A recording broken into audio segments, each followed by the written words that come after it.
بزرگان محترم، ہم لوگ چند دنوں کے بعد انشاءاللہ نیکیوں کے موسم بہار رمضان المبارک کی مبارک گھڑیوں کو پانے والے ہیں۔ یہ اللہ تعالیٰ کی رحمتوں اور عنایتوں والا مہینہ ہے۔ جب یہ مہینہ جلوہ افروز ہوتا ہے تو عبادت اور اطاعت کا نورانی ماحول چھا جاتا ہے۔ رمضان المبارک کا مہمان بن کر آتا ہے اور اپنا اکرام کرنے والے اور قدردانی کرنے والے کو انعامات الہی سے نواز کر جاتا ہے۔ اس سے پہلے جمعہ میں بھی میں نے عرض کیا تھا، اسی لیے اس مہینے کی آمد کا انتظار ہر مسلمان کو رہتا ہے، جس کی آمد سے ہر ایک کو بے پناہ خوشی مسرت ہوتی ہے۔ ممکن بھر اس کی قدردانی کی فکر لاحق ہوتی ہے۔ اس مہینے کا انتظار خود نبی اکرم صلی اللہ علیہ وسلم کو رہتا، اور آپ جب رجب کے مہینے سے اپنی دعاؤں میں اس کا اضافہ فرماتے تھے، اللہم بارک لنا فی رجب و شعبان وبلغنا رمضان، یعنی اے اللہ ہمارے لیے رجب و شعبان میں برکت عطا فرما، رمضان کے مہینے تک ہمیں پہنچا دے۔ آپ علیہ السلام یہ دعا بھی فرماتے تھے، اللہم سلمنی لرمضان وسلم رمضان لی وسلمہ متقبلا، یعنی اے اللہ مجھے رمضان کے لیے اور رمضان کو میرے لیے صحیح سالم رکھ، اور رمضان کو میرے لیے سلامتی کے ساتھ قبولیت کا ذریعہ بنا دے۔ رمضان المبارک کے پیش نظر آپ علیہ السلام شعبان کے مہینے میں عبادتوں کا اہتمام دیگر مہینوں کے مقابلے میں زیادہ کرتے تھے۔ رمضان المبارک کی تیاری کا عملی نمونہ پیش فرماتے تھے۔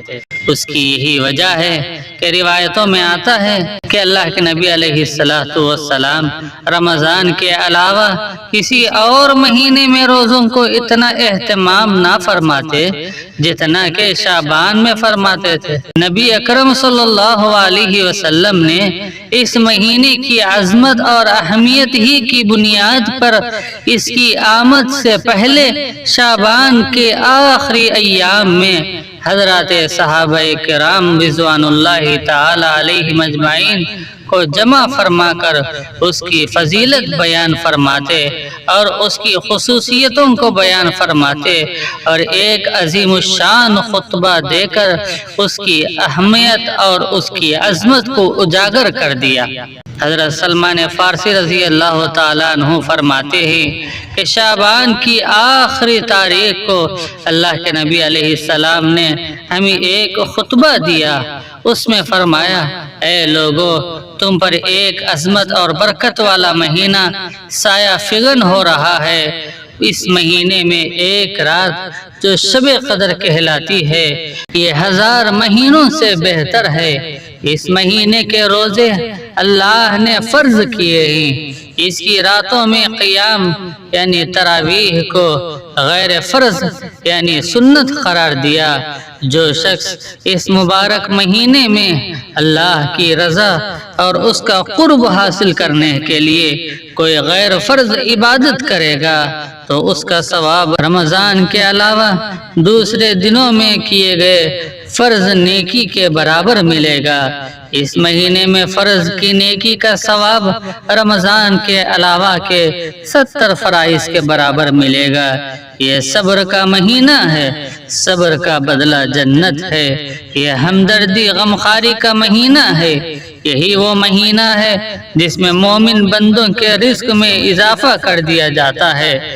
جس نے اس مہینے میں کسی روزے دار کو اللہ کی رضا ثواب حاصل کرنے کے لیے افطار کراتا ہے تو یہ اس کے لیے گناہوں کی مغفرت، دوزخ کی آگ سے آزادی کا ذریعہ ہوتا ہے۔ اس کو روزے دار کے برابر ثواب دیا جاتا ہے، بغیر اس کے کہ روزے دار کے ثواب میں کمی کیے۔ حضرات صحابہ رضی اللہ تعالیٰ عنہ نے آپ علیہ السلام سے فرمایا، یا رسول اللہ، ہم میں ہر ایک کو تو افطار کرانے کا سامان مہیا نہیں ہوتا، تو غریب لوگ ہیں، اس عظیم ثواب سے محروم رہیں گے۔ تو آپ علیہ السلام نے فرمایا، اللہ تعالیٰ یہ ثواب اس شخص کو بھی دے گا جو ایک کھجور یا دودھ کی تھوڑی لسی پر یا صرف پانی ہی کے گھونٹ پر کسی کا روزہ افطار کرا دے۔ اس کے بعد آپ علیہ السلام نے فرمایا کہ اس مبارک مہینے کا پہلا حصہ رحمت ہے، دوسرا حصہ مغفرت کا ہے، آخری حصہ دوزخ کی آگ سے آزادی ہے۔ جو آدمی اس مہینے میں اپنے غلام خادم کے کام میں ہلکا پن کمی کر دیتا ہے تو اللہ تعالیٰ اس کی مغفرت فرما دیتے ہیں، اس کو دوزخ سے رہائی اور آزادی کر دیتے ہیں۔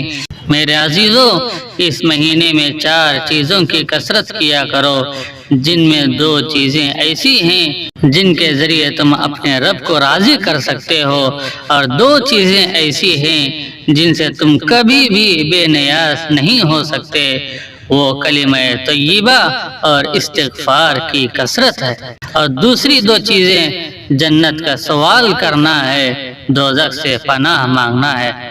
جو کوئی روزے دار کو پانی سے سیراب کرتا ہے، اس کو اللہ تعالیٰ قیامت کے دن حوض کوثر سے ایسا سیراب کرتے ہیں جس کے بعد اس کو کبھی بھی پیاس نہیں لگتی، یہاں تک کہ وہ جنت میں پہنچ جاتا ہے۔ عزیزان گرامی، رمضان المبارک کی آمد سے پہلے نبی اکرم صلی اللہ علیہ وسلم نے یہ خطبہ دیا، اور اس کے ذریعے آپ نے در حقیقت حضرات صحابہ کے سامنے استقبال رمضان کا حقیقی تصور پیش کیا، اور رمضان المبارک کی نہ صرف اہمیت اور فضیلت بیان کی بلکہ حقیقی استقبال کی فکروں کو بیدار کیا۔ رمضان المبارک کے لیے ہماتن تیار رہنے، اس کے لیے اپنے معمولات میں ان تمام چیزوں کو داخل کرنے کی تعلیم دی گئی جس مقصد کے لیے رمضان آتا ہے۔ عبادت تو ایک مسلمان سال بھر اپنی طاقت اپنی سہولت کے مطابق کرتا ہے، لیکن رمضان المبارک خالصتاً عبادتوں کا موسم، نیکیوں کا سیزن ہے، اس لیے اللہ تعالیٰ کی جانب سے عبادتوں کے اجر و ثواب میں بھی اضافہ اور زیادتی کر دی جاتی ہے۔ نوافل کو فرض کے برابر ثواب دیا جاتا ہے، فرائض کا ثواب 70 درجہ بڑھا دیا جاتا ہے۔ اس کو بیان کر کے ایمان والوں کے ذہن و دل میں یہ بات بٹھا دیا کہ رمضان مبارک کے استقبال کے لیے اپنے آپ کو عبادت کے لیے فارغ کرنا ہے اور اطاعت میں ڈوب جانا ضروری ہے۔ اسی طرح آپ علیہ السلام نے استقبال رمضان کے موقع پر حضرات صحابہ رضی اللہ عنہم کو فرمایا کہ یہ ہمدردی غمخواری کا مہینہ ہے۔ آپ علیہ السلام نے صحابہ کے استفسار پر، صحابہ کے اصرار کرتے ہوئے پوچھنے پر طریقہ بھی بتا دیا کہ اس عمل کو انجام دینے کے لیے کوئی لمبی چوڑی دعوت ضروری نہیں ہے، بلکہ ایک کھجور، لسی یا پانی کا ایک گھونٹ ہی کیوں نہ ہو، لیکن مسلمان کو اس راہ سے بھی نیکیاں کمانے اور اللہ کا قرب حاصل کرنے کے لیے آمادہ ہونا ہے، تبھی جا کر وہ ہمدردی سے مزین ہوں گے، اس کے دل میں سارے انسانوں کی ہمدردی پیدا ہوگی۔ آپ علیہ السلام نے فرمایا یہ مہینہ صبر کی تربیت کا ہے، کیونکہ اس میں روزے کی شکل میں مسلمان لمبے وقت کے لیے اپنے تقاضوں خواہشات کو قربان کرتا ہے اور رضائے الہی کے حصول کے لیے حلال اور جائز چیزوں کو بھی چھوڑ دیتا ہے۔ اس کے ذریعے آپ علیہ السلام نے برداشت و تحمل کی مزاج کو حاصل کرنے کی تعلیم بھی دی، جس کے بغیر اس عظیم عبادت کی انجام دہی دشوار ہو جاتی ہے۔ اس خطبے کے آخر میں نبی پاک صلی اللہ علیہ وسلم نے نہایت اہم چیز کی طرف توجہ دلائی۔ رمضان المبارک میں اس کے حصول کو ضروری قرار دیا اور یہ سکھایا کہ رمضان المبارک کے بابرکت اوقات کو، قیمتی لمحات کو ان چیزوں کی طلب اور دعا میں گزارنا چاہیے۔ نبی صلی اللہ علیہ وسلم نے فرمایا کہ اس مبارک مہینے میں 2 چیزیں ایسی ہیں کہ ان کی ضرورت سے کوئی بندہ مستغنی نہیں ہے، بے نیاز نہیں ہے، ہر ایک ان کا ضرورت مند ہے، حاجت مند ہے، طلبگار ہے۔ ان میں سے ایک جنت کی طلب، دوسری جہنم سے پناہ، اس کی دعائیں کرتے رہنا ہے اور التجائیں کرتے رہنا ہے۔ رمضان کے مبارک ماحول میں اس فکر میں رہنا ضروری ہے کہ کسی طرح رمضان انسان کو جنت تک پہنچا دے، جہنم سے بچا دے، محفوظ کر دے۔ اس کو خداوند قدوس سے مانگنا اور حاصل کرنا ہے۔ اگر اس مبارک مہینے میں بھی بندہ مومن کی جنت کا فیصلہ نہ ہو جائے، جہنم سے اس کی نجات کا اعلان نہ ہو جائے، بلا شبہ وہ سب سے بڑا شقیق القسمت بد نصیب انسان ہے۔ نبی علیہ السلام نے اس مہینے کو انسانوں کی مغفرت کا مہینہ قرار دیا، اس انسان کو بد نصیب فرمایا جو رمضان کو پائے اپنی مغفرت نہ کرائے۔ آپ علیہ السلام نے رمضان المبارک کے مہینے کے آنے سے پہلے اس اہم ترین سعادت کے حصول کے لیے تیار ہو جانے کی ترغیب دلائی۔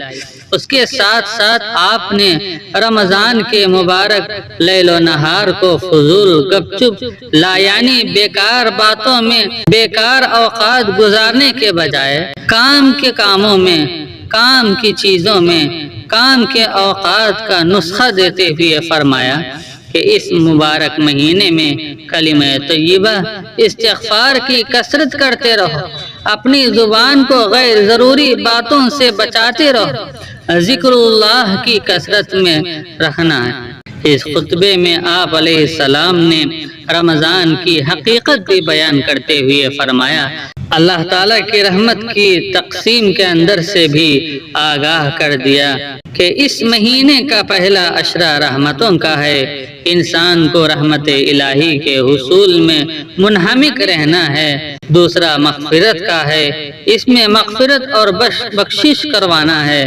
اس میں مغفرت اور بخشش کی دعاؤں کا التزام رکھنا ہے۔ اس کا آخری عشرہ جہنم کی آگ سے خلاصی اور چھٹکارا پانے کا ہے۔ اس لیے ان چیزوں کو پیش نظر رکھ کر عبادتوں کی تیاری کرنے، اپنے ذہن و دل کو تیار رکھنے کے لیے آپ علیہ السلام نے نہایت بلیغ انداز میں عظیم خطبہ فرما کر حضرات صحابہ کو متوجہ فرمایا۔ نبی صلی اللہ علیہ وسلم نے اور بھی بہت سارے خطبات رمضان سے پہلے دیے، جس میں آپ نے مختلف انداز میں رمضان کی عظمت کو بیان کیا، اس کی قدردانی کی بھرپور رغبت دلائی۔ چنانچہ ایک موقع پر آپ علیہ السلام نے فرمایا کہ تمہارے پاس رمضان کا مہینہ آ رہا ہے، بس اس کے لیے تیاری کرو، اپنی نیتوں کو صحیح کرو، اس کا احترام تعظیم کرو، اس لیے کہ اس مہینے کا احترام اللہ کے نزدیک بہت عظیم احترام والی چیزوں میں سے ہے، اس لیے اس کی بے حرمتی مت کرو، اس لیے کہ اس مہینے میں نیکیاں اور برائیاں دونوں کی جزا اور سزا میں اضافہ کر دیا جاتا ہے۔ نبی صلی اللہ علیہ وسلم نے اس میں احترام رمضان کی شدید ضرورت کو بیان کیا۔ ہمارے ذہنوں میں یہ بات تو ہے کہ اس میں نیکیوں کا اجر و ثواب بڑھا دیا جاتا ہے، لیکن یہ بھی ایک حقیقت ہے کہ اس عظیم مہینے میں اگر نافرمانی کرے اور شریعت کی تعلیمات کی مخالفت کرے تو سزا بھی اضافہ کر دیا جاتا ہے۔ اس طرح نبی صلی اللہ علیہ وسلم نے انسانوں کو اپنے اعمال کی فکر میں رہنے، بے حرمتی والے کاموں سے بچنے کے لیے تاکید فرمائی، اور رمضان کا استقبال اس کی آمد سے پہلے اس کی حقیقی تیاریوں کا اہتمام بزرگان دین میں خاص طور پر پایا جاتا تھا۔ نبی صلی اللہ علیہ وسلم نے جس انداز میں حضرات صحابہ کے ذوق و جذبات کو پروان چڑھایا، اس کے اثرات امت میں پے در پہ منتقل ہوتے گئے۔ امت کے صلحاء اور متقیوں نے اپنے ظرف کے مطابق اس مبارک مہینے کی قدردانی کر کے ایک عملی نمونہ انسانوں کو دیا۔ آمد رمضان سے پہلے ہی وہ اپنی ذمہ داریوں کا جائزہ لے کر اپنے اوقات کو فارغ کر لیتے تاکہ زیادہ سے زیادہ عبادات میں گزارے اور پورے شوق انہماک کے ساتھ اعمال کو انجام دیا جا سکے۔ رمضان المبارک کے دن اور رات مبارک ساعتوں میں انہی عبادت اور خداوندی کے سوا کوئی کام ہی نہ ہوتا۔ دن کو لیٹتے اور آرام فرماتے، لیکن رات کا اکثر حصہ بلکہ تمام رات قرآن مجید سننے میں یا نوافل میں اسے پڑھنے میں گزار دیتے۔ ابھی ماضی قریب کے اکثر بزرگان دین اور اکابرین کی رمضان المبارک میں یہی کیفیت ہوتی، وہ مکمل خود کو فارغ کر لیتے اور دل و جان سے عبادات اطاعات میں مشغول ہو جاتے۔ اس طرح ان حضرات نے رمضان المبارک کی قدر کی، نیکیوں سے دامن بھرا اور انعامات کے حقدار بن کر دنیا سے رخصت ہوئے۔ استقبال رمضان صرف یہی نہیں ہے کہ جلسے سن لیے، کچھ بیانات میں شرکت کر لیے، بلکہ رمضان المبارک کا حقیقی استقبال یہ ہے کہ اس آنے والے مبارک مہینے کے لیے اپنے روز کے نظام العمل میں کچھ تبدیلی لانا ہے۔ مصروفیات مشغولیات سے وقت کو فارغ کرنے کا نظم بنانا ہے، کیونکہ دنیا میں کوئی کام بغیر نظام العمل کے نہیں بنتا، بحسن خوبی پائے تکمیل کو نہیں پہنچتا، تو عبادات کا نظام نظم و ضبط کے بغیر کیسے قابو میں آ سکتا ہے؟ اس لیے اس کے واسطے ہر مسلمان کو رمضان المبارک کی آمد سے پہلے ہی اپنے معاملات کا جائزہ لینا ضروری ہے اور لا یعنی فضول کاموں سے بچتے ہوئے رمضان المبارک کا نظام العمل ترتیب دینا ہے، تاکہ سلیقہ سہولیت کے ساتھ وقت کی رعایت پابندی کے ساتھ رمضان المبارک کو گزار سکے اور عبادتیں انجام دے سکے۔ حضرت مولانا مفتی شفیع صاحب رحمہ اللہ فرمایا کرتے تھے کہ رمضان کا استقبال اس کی تیاری یہ ہے کہ انسان پہلے یہ سوچے کہ میں اپنے روزمرہ کے کاموں میں سے مثلاً تجارت ہے، ملازمت ہے، زراعت ہے، وغیرہ وغیرہ، ان کے کاموں میں سے کن کن کاموں کو مؤخر کر سکتا ہوں، کن کن کاموں کو میں پیچھے بچا کر رکھ سکتا ہوں، ایک طرف رکھ سکتا ہوں، ان کو مؤخر کر دے۔ ان کاموں سے جو وقت فارغ ہو اس کو عبادت میں صرف کرے۔ اس طرح اگر رمضان المبارک کا استقبال ہو تو پھر واقعی ہر مومن نیکیوں کو سمیٹنے، اعمال کو انجام دینے میں اس قدر مصروف ہوگا کہ اسے بیکار اور لا یعنی امور میں پڑنے اور وقت کو غیر ضروری چیزوں میں بیکار کرنے کا موقع ہی نہیں ملتا۔ رمضان المبارک کی قدر منزلت اس کے استقبال سے متعلق ہمیں اس بارے میں فکر مند ہونا چاہیے کہ آج کل جس طرح رواجی انداز میں رمضان کو خوش آمدید کرتے ہیں، اس کی آمد پر مسرت کا اظہار کرتے ہیں، لیکن رمضان کے چند دن بھی نہیں گزرتے کہ بے احترامی ناقدری کا معاملہ شروع ہو جاتا ہے۔ ابتدا میں مسجدیں مصلیوں سے بھری ہو جاتی ہیں، بلکہ بعض اوقات میں تنگ دامنی کا شکوہ کرتی ہیں، مگر جوں ہی کچھ دن گزر جاتے ہیں استعداد میں کمی، ذوق و شوق میں انحطاط شروع ہو جاتا ہے۔ یہ اس وجہ سے ہے کہ ہم نے رمضان کی حقیقی قدر نہیں جانی اور جس انداز میں عبادات کو انجام دینا تھا اس سے ہم غافل رہے۔ نبی صلی اللہ علیہ وسلم نے فرمایا، اگر لوگوں کو معلوم ہو جائے کہ رمضان کیا چیز ہے تو میری امت یہ تمنا کرے گی کہ سارا سال رمضان ہی ہو جائے۔ اس لیے رسمی رواجی مزاج کو ختم کرتے ہوئے ایک نئے انداز میں اور مکمل شوق و احترام کے ساتھ رمضان المبارک کا استقبال کرنے کی ضرورت ہے۔ اگر اسلامی تعلیمات پر عمل پیرا ہونے کے جذبات کے ساتھ رمضان المبارک کا استقبال کیا جائے تو انشاءاللہ رمضان کی خیر و برکات، اس کی سعادتوں سے ہر ایمان والا بہراور ہوگا اور رمضان مسلمانوں کی زندگی کو سدھارنے کا ذریعہ بنے گی۔ یاد رکھو، اللہ تعالیٰ کے جو بندے رمضان کی قدر کرتے ہوئے زندگی گزارتے ہیں وہ رحمت الہی سے اپنے دامن کو بھر لیتے ہیں اور زندگیاں انقلاب کا ذریعہ بن جاتی ہیں۔ اللہ تعالیٰ ہمیں صحیح قدر کرنے کی توفیق عطا فرمائے۔